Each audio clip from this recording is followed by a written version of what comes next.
무슨 말인지도 몰랐다면서 자기 형님이 지으셨는데 지나고 보니까 너무 좋은 이름이다. 그래서 우스갯소리도 하시던데 여호와 이레, 하나님이 모든 것을 준비하셨다.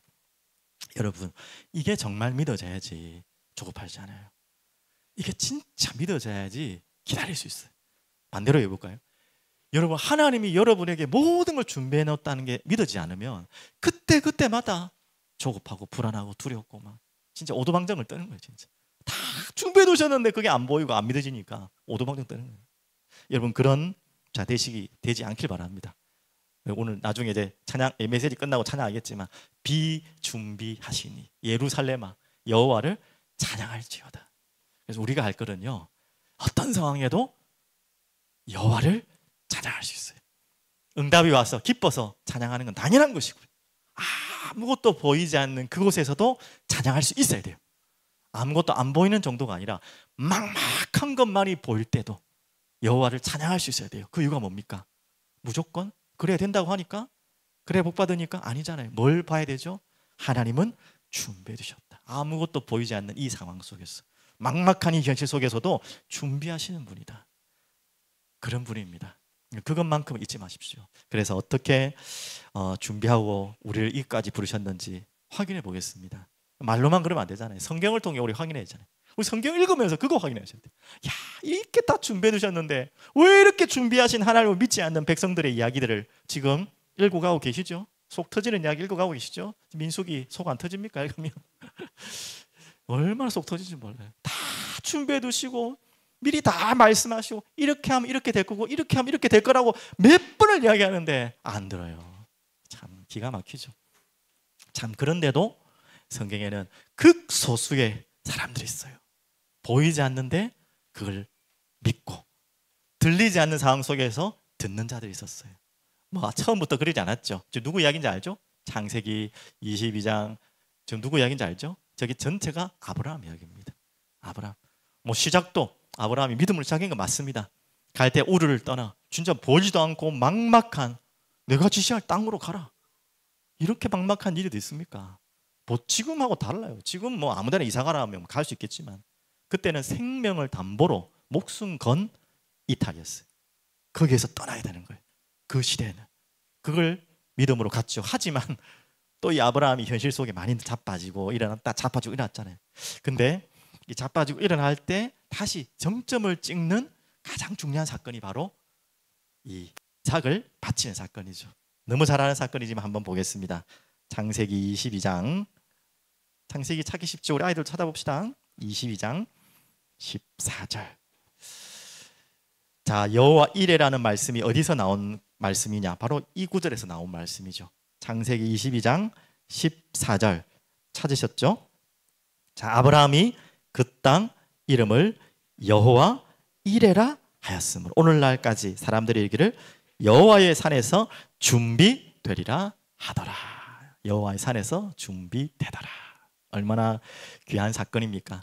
근데 이 여호와의 이레를, 이 하나님의 이름을 나타내시기까지는 누구의 중요한 믿음이 있었죠? 아브라함의 순종과, 순종 이전의 믿음이죠. 믿어야 순종할 수 있죠.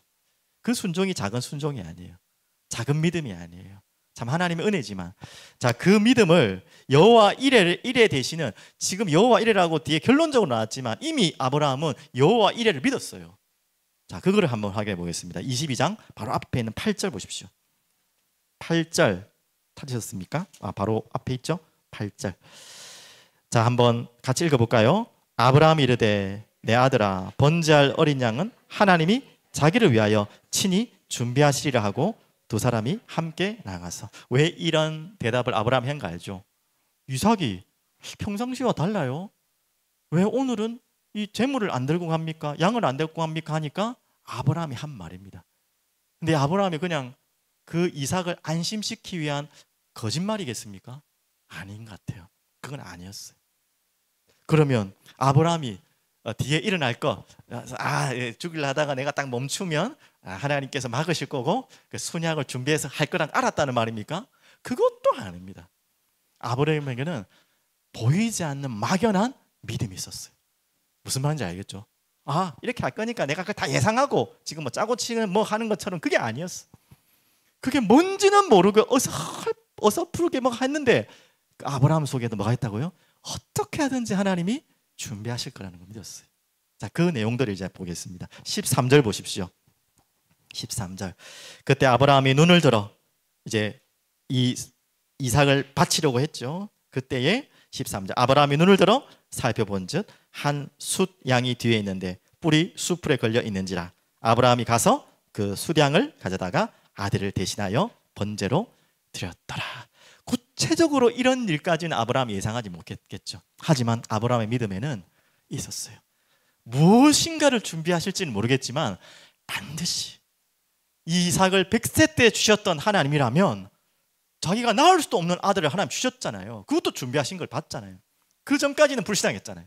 아휴, 뭐 설마 했는데 진짜 말도 안 되는 아들을 100세 때 주셨잖아요. 그 준비하신 하나님을 믿고 이제는 뭔지는 모르겠지만 이 이삭을 죽이라고 바치라고 할 때는 하나님이 준비하신 게 또 있을 것이다. 그걸 믿고 바쳤는데요. 참 이 숫 양을 준비하신 모습을 보게 되는 것입니다. 그래서 이래라 그러죠. 자, 그러면 그 이전에 한 번 더 보겠습니다. 5절 한번 볼게요. 5절.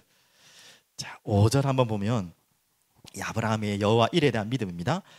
자, 이에 아브라함이 지금 막 순서를 왔다 갔다 해도 이해 다 아는 내용이니까 제가 막 이렇게 설명합니다. 종들에게 이르되 너희는 나귀와 함께 여기서 기다리라. 자, 한참 올라가다가 종들을 머물게 합니다. 그리고 이삭과 아버지 아브라함은 갑니다. 내가 아이와 함께 저기 가서 예배하고 우리가 너희에게 뭐라고 했죠? 돌아오리라 했는데 내가 너희에게 돌아오리라 한 게 아니었어요. 내가라고 되잖아요. 우리가. 지금 아브라함이 불안하고 두렵지만 뭔가 믿는 구석이 있었던 것 같아요. 그러면 무슨 편법을 써가지고 어떻게 하든지 살려갖고 내가 돌아오겠다 이런 말이 아니잖아요. 분명히 그 아들을 바칠 거라는 확신과 순종과 고백은 있었는데 둘이 돌아올 것을 믿었어요. 참 이 믿음이 참 믿음인 거예요. 뭔지 모르는데 믿는 거예요. 자, 이것을 우리가 지금 수상적으로 했는데 히브리서 기자는 이 지금 애매한 상황을 너무나 잘 표현하고 있습니다. 자, 히브리서로 한번 돌아보겠습니다. 지금 이 이야기가 같이 연결됩니다. 히브리서 11장 17절. 이 아브라함의 속마음을 또 아브라함 믿음을 이렇게 나타내고 있습니다. 11장 17절. 자, 오늘 그 이야기를 통해 아브라함의 내면을 잘 말하고 있습니다. 찾으셨죠? 아브라함은 시험을 받을 때에 믿음으로 이삭을 드렸으니 그는 약속들을 받은 자로 돼 그 외아들을 드렸느니라. 드린 척한 게 아니에요. 진짜 믿음으로 완전히 드리려는 결단을 한 것입니다. 그런데 어떻게 아까 말했듯이 딴 마음처럼 같이 내려오게 하겠다, 하나님이 준비하셨다, 이건 또 무슨 말입니까? 바로 이 이야기입니다. 18절. 그에게 이미 말씀하시기를 내 자손이라 칭할 자는 이삭으로 말미암으라 하셨으니. 자, 여기서 아브라함이 믿었던 구석이 이겁니다. 뭔지 알겠죠? 이삭을 통해서 너의 후손이 이어질 것이다. 그러면 이삭이 죽으면 됩니까? 안 됩니까? 그럼 이거는 말이 안 되는 거잖아요. 죽이러 가는데 죽으면 안 돼. 그렇다고 아브라함의 마음은 안 죽이려는 마음이 아니에요. 반드시 죽이려고 하는, 희생을 드리려고 하는 마음이 있어요. 그런데 그 믿음이 어떤 믿음이었냐? 참 이 어마어마한 믿음. 19절 보십시오. 그가 하나님이 능히 이삭을 죽은 자 가운데서 다시 살리실 줄까지 믿은 거예요. 생각한지라. 비유컨대 그를 죽은 자 가운데서 도로 받은 것이요. 야, 참 감사하죠. 이런 믿음이 있었던 것입니다. 말도 안 되는 믿음이죠. 하나님이 우리에게 요구하시는 믿음입니다. 어떻게 이런 상황에서 믿을 수 있습니까? 여호와 이레. 그래서 하나님은 그 십자가에 결국은 누구 이야기를 하는 것입니까? 예수 그리스도. 예수 그리스도를 그렇게 표현하고 싶어요. 그분을 그렇게 기다리도록 하나님은 믿음의 사람들을 계속해서 메시지를 주고 있는 거예요. 그 믿음까지 끌고 가시려고 하는 것입니다. 이 모습을 보고 여호와께서 아브라함이 그래서야 네가 경외하는 것을 내가 믿노라 그러면서 새로운 일을 시작하십니다. 다시 아브라함에게 축복을 주시면서 너의 후손을 통해 대적의 문을 얻으리라 하는 말씀을 주시죠. 자, 오늘 우리가 반드시 믿어야 될 것, 기다릴 수 있는 이유, 반드시 기다려야 될 이유, 여호와 일의 하나님을 믿기 때문에. 자, 그럼 한 말씀을 더 볼게요. 자, 누가복음 오늘 본문으로 다시 돌아갑니다. 누가복음 1장 8절 같죠. 자, 하나님이 어떻게 모든 것을 준비하고 계시는지 주일날도 확인했지만요. 누가복음 1장 8, 9절 봅니다. 마침 사가랴가 그 반열의 차례대로 하나님 앞에서 제사장의 직무를 행할세. 제사장의 전례를 따라 제비를 뽑아 주의 성전에 들어가고 분향하고. 뭐 지나가는 이야기 같은데 아닙니다. 이거는 기적과 같은 이야기고요. 그냥 진짜 로또 복권에 당첨될 만큼, 그까지는 아닐지 모르겠지만 그 정도의 확률에서 뽑혀서 분향하러 들어가는 사가랴의 모습입니다. 하나님이 이것을 다 준비해 두신 거예요. 운이 좋아가지고 어쩌다가 걸려든 게 아니고 하나님이 이제야 그 시간표대로 허락하신 날이 된 거예요. 무엇을 알리는 거죠? 수태고지. 너에게 아들을 허락하고 너의 아들을 통해 또 장차 오실 메시아를 준비할 아들, 그런 아들을 하나님이 너에게 허락하셨다. 그 이야기죠, 맞죠? 그 시간을 이제 준비하신 대로 보여주시는 장면입니다. 13절 15절 같이 볼게요. 천사가 그에게 이르되, 그 증거로, 하나님이 하셨다는 증거로, 사가랴야 무서워하지 말라. 너의 간구함이 들린지라. 내 아내 엘리사벳이 내게 아들을 낳아 주리니 그 이름을 요한이라 하라. 요한 이름이 뭐라고요? 여호와는 은혜가 깊으시다. 하나님의 은혜의 이름으로, 은혜로 그 아이, 그 가정에 요한이라 이름을 주셨죠.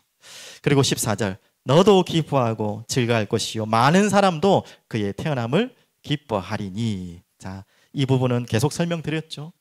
그 세례요한은 한 인물이 그 가정에서 태어난 것도 기쁘지만 진짜 기뻐해야 될 이유는 뭐죠? 그 세례요한을 통해 말라기에 예언했던 그 엘리야가 바로 세례요한이죠. 그 말라기에 예언했던 엘리야가 와야지 곧 메시아 그리스도가 오실 것이기 때문에.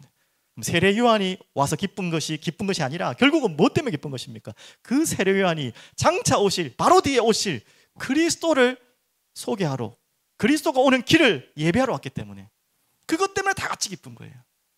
그렇게 하나님은 철저하게 준비하시고 성취해 나가시는 분입니다. 얼렁뚱땅 갑자기 일하시는 분이 아니세요. 절대 여러분이 당황하지 마십시오. 일하는 뭐 이렇게 사회생활 하시는 분들, 일하시는 분들 답답할 때 있잖아요. 저희 집 사람하고 저하고 성향이 완전 반대거든요. 저랑 저희 집 사람이 일하면 항상 답답해요.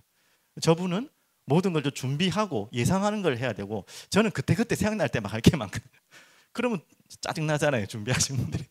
여러분들은 하나님을, 저 같은 사람이 아니고요, 이 사람 같단 말이 아니고 다 준비해놓고 여러분 부르시기 때문에 불안해할 필요 없습니다. 혹시 잃어버리거나 또 대비도 안 해놓고 막 하자고 할까봐 걱정하실 필요가 없어요. 그분은 모든 것을 준비해놓고 계신 분이십니다. 근데 너무 감사하죠, 은혜로. 그러면서 자, 무슨 이야기까지 했습니까? 이제 얼만큼 하나님이 많은 준비를 하셨느냐. 자, 이때쯤 되면 의문이 돼야 되죠. 지금 우리 아이들 다시 복습합니다. 말라기, 구약의 마지막 성경이 말라기입니다. 구약의 마지막 성경이 말라기. 그러면 신약의 가장 먼저 성경이 마태복음이 자했던 복음서죠. 그 말라기서와 복음서, 구약의 마지막과 신약까지 몇 년이 걸렸을까요?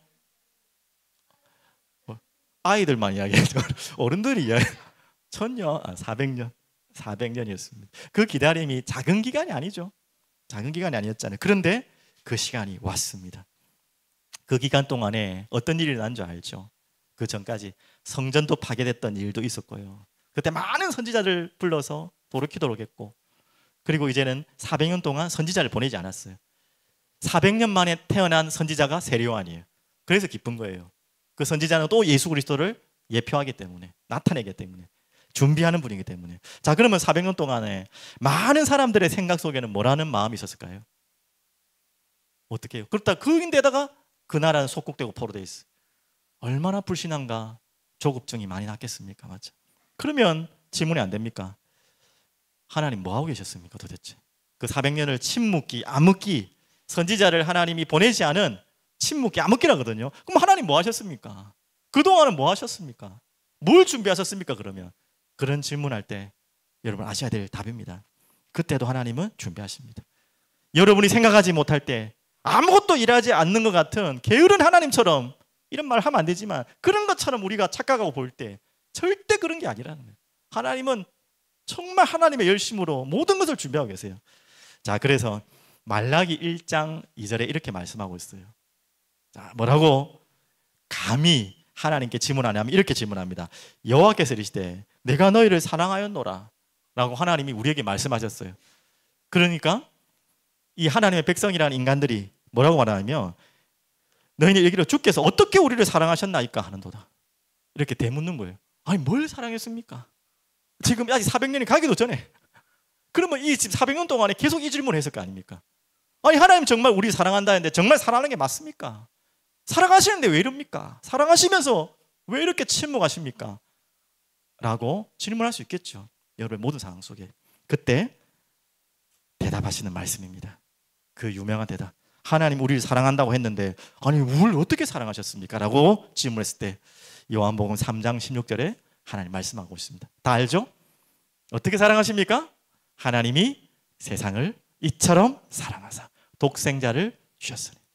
그래서 이는 그를 믿는 자마다 멸망치 않고 영생을 주려 하며. 하나님이 준비 안 하신 게 아니고요. 이 예수 그리스도의 탄생을 400년 동안, 아니 창세전부터 준비하셨죠. 창세기 3장 15절 아담과 하와가 범죄한 이후에 하나님은 바로 말씀하셨어요. 여자의 후손 매머리 상할 그 메시아를 보내겠다. 하나님은 한 번도 손을 놓은 적이 없어요. 하나님은 단 한 번도 자신의 열심을 내려놓고 게으른 적이 없어요. 여러분 그걸 믿으십시오.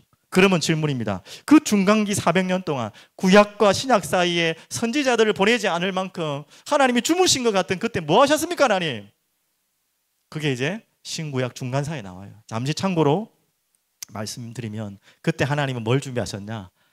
성전이 파괴되는 시기였죠. 그래서 회당을 중심으로 하나님은 말씀을 예비하셨어요. 그게 회당 중심으로 그 시대를 만드셨고요. 그리고 뭐냐? 그 시대 때 이제 뭐죠? 어떤 왕이 일어난지 아십니까? 우리가 알고 있는 가장 큰 영토를 차지했던 왕이 있습니다. 알로 시작하는 왕이에요. 알. 누가 안 가르쳐줬죠? 옆에? 어이구야 깜짝 놀랐네. 알렉산더 대왕이 맞아요. 그 대왕이 헬레니즘 문화를 어떻게 보면 만들었던 가장 큰 나라를.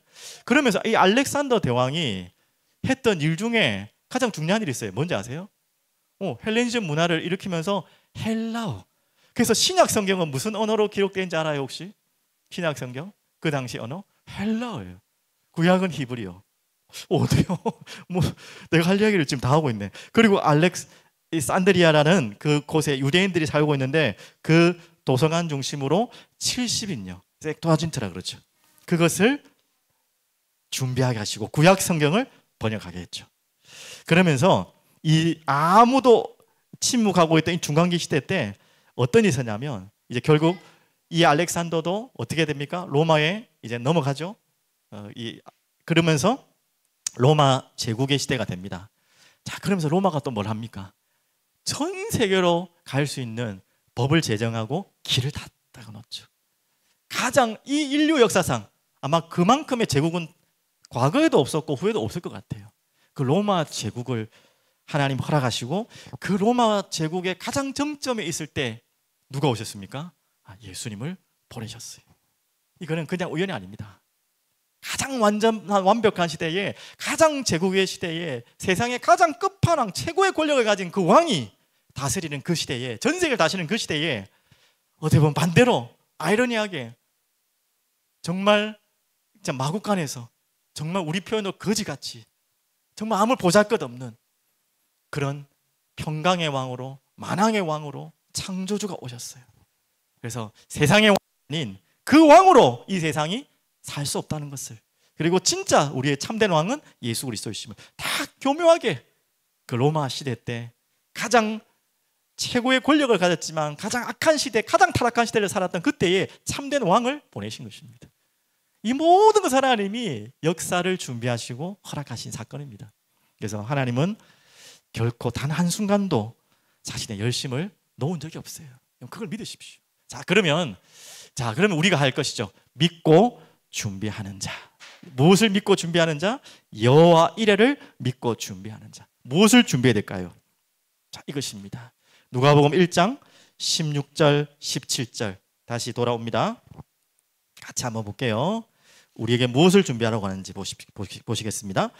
이스라엘 자손을 주 곧 그들의 하나님께로 많이 돌아오게 하겠습니다. 17절 그가 또 엘리야의 심령과 능력으로 주 앞에 먼저 와서 아버지의 마음을 자식에게 거스르는 자를 의인의 슬기에 돌아오게 하고 주를 위하여 세운 백성을 준비하리라. 자, 누구를 이야기하는 걸까요? 16절, 17절은 누구를 이야기하는 걸까요? 자, 어려울 것 같아서 1번 세례요한, 2번 예수님.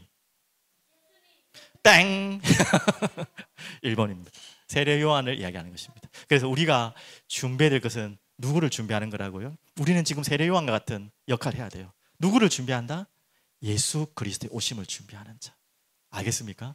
지금은 이미 오셨는데 뭘 또 준비합니까? 다시 오실 예수 그리스도를 준비하는 자입니다. 여러분과 제가 해야 될 일이에요. 그래서 이 다시 오실 그 예수 그리스도를 준비하는 일이 뭐냐? 바로 오늘 읽었던 거예요. 모든 사람에게 복음을 증가하는 일. 자, 이게 바로 하나님 나라의 일이죠. 그래서 사도행전 1장 7절 8절 예수님께서 부활하셔서 승천하시기 전에 우리가 너무나 잘 알고 있는 말씀이죠. 7절에 제가 읽어드릴게요. 이렇게 나오고 있습니다. 이르시되 때와 시기는 아버지께서 자기의 권한을 주셨으니 너희가 알 바 아니요. 그 말은 뭐죠? 분명히 준비해 주셨다는 거예요. 궁금해하지 말라는데 질문이 아니라 반드시 예비되어 있다는 거예요. 그리고 어떻게 일을 하시겠다고 하셨습니까? 오직 성령이 너희에게 임하시면 그 성령을 예배 두셨고 이제 오실 것이다. 구약에서부터 약속하셨던 그 성령이 이제 너희들에게 오실 것이다. 예수님도 공생의 사역 때 계속 말씀하셨죠. 내가 따라가는 것이 유익하다. 그리고 내 이름을 보내실 성령이 오실 것이다. 계속 그분은 준비하시고 말씀하시고 미리 말씀하셨어요.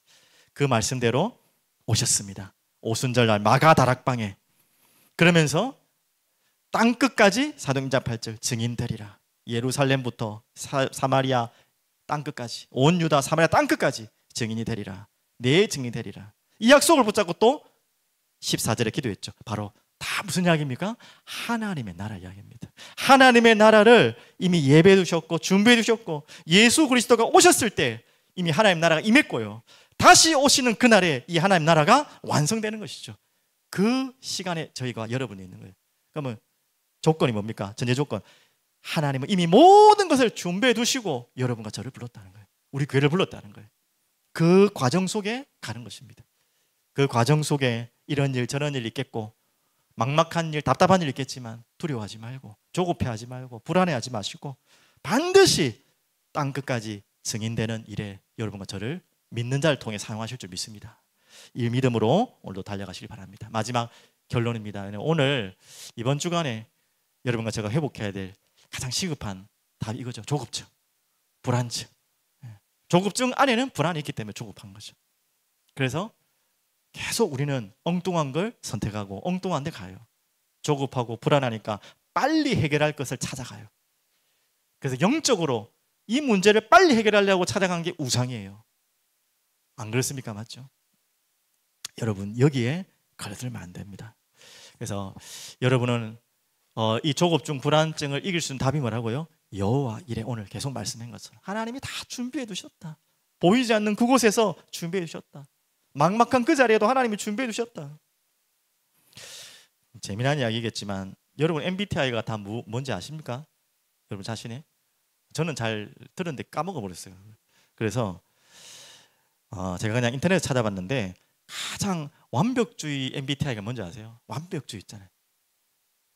혹시 이 MBTI는 여기 계실지 모르겠네요. ISTJ랍니다. 혹시 있습니까?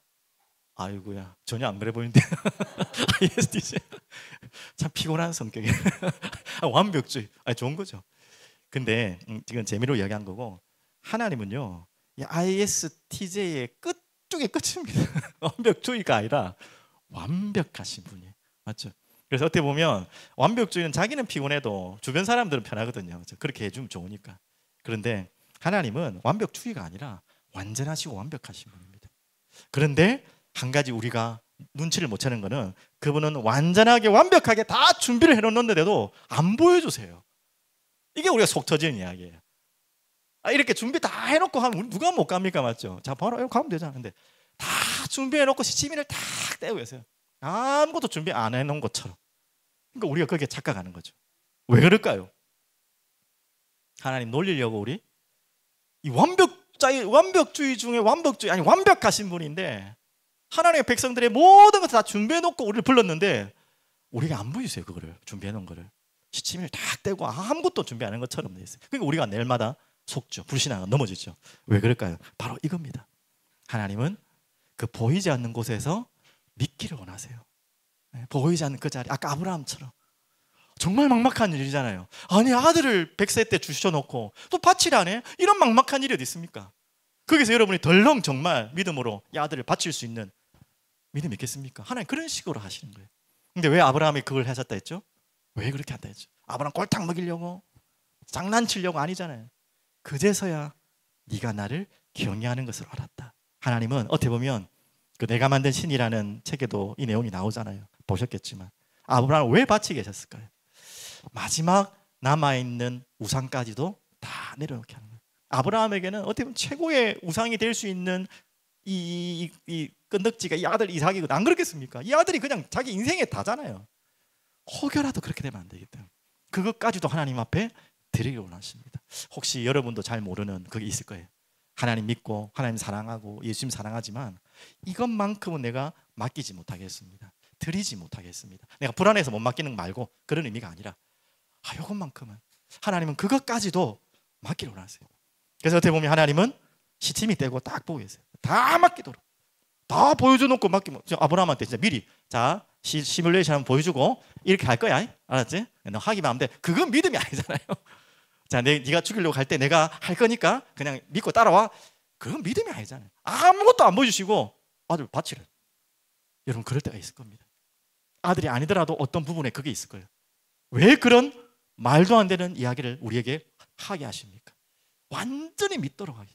모든 것을 다 준비했다는 것을 완전히 믿게 하기 위해서 하나님은 그 믿음의 선택을 요구하십니다. 그래서 하나님은 광야를 거쳐가게 하신 거예요. 너무나 다 드러났잖아요. 광야에서 그 믿어야 될 백성들이 그때그때마다 선택을 엉뚱한 대로 하고요.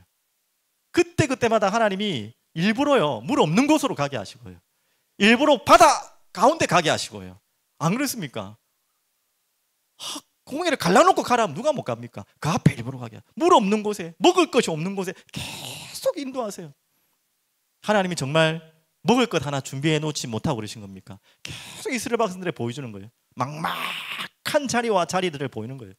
그러면서 하나님이 요구하시는 게 뭐죠? 나를 믿어라, 나를 믿어라. 근데 그때마다 믿음을 선택하지 않습니다. 불신앙을 선택합니다. 그게 우리의 모습들이었어요. 성경을 통해 우리가 그걸 봐야 됩니다. 그리고 우리에게 하나님이 요구하시는 것은 대단한 것이 아닙니다. 믿음을 선택하도록. 시침이 딱 떼시는 이유 아시겠죠? 이거 답답해하지 마세요. 하나님이 시침이 떼시는 데는요 정말 여러분에게 소중한 것을, 여러분에게 있는 마지막 남은 우상까지 빼앗기 위한 것입니다. 오늘 그 은혜로 주님 앞에 나아가는 여러분 되시기를 간절히 축복드리겠습니다. 한 가지만 제가 원래 주일날 말씀드리려고 했는데 놓치고 지금 말씀을 드립니다. 저번 주부터 말씀드렸는데 이런 하나님을 완전히 신뢰할 수 있는 우리에게는 시스템이 필요해요. 그래서 가정에는 우리 아이들과 가정 예배 꼭 한번 다시 도전하십시오. 저도 이 메시지를 전해놓고도 잘 안 돼요, 솔직히. 뭐 수요일, 금요일 예배 드리니까 뭐 우리끼리 또 뭐 드려야 되나 이런 마음도 메시지를 전하면서도 좀 있거든요.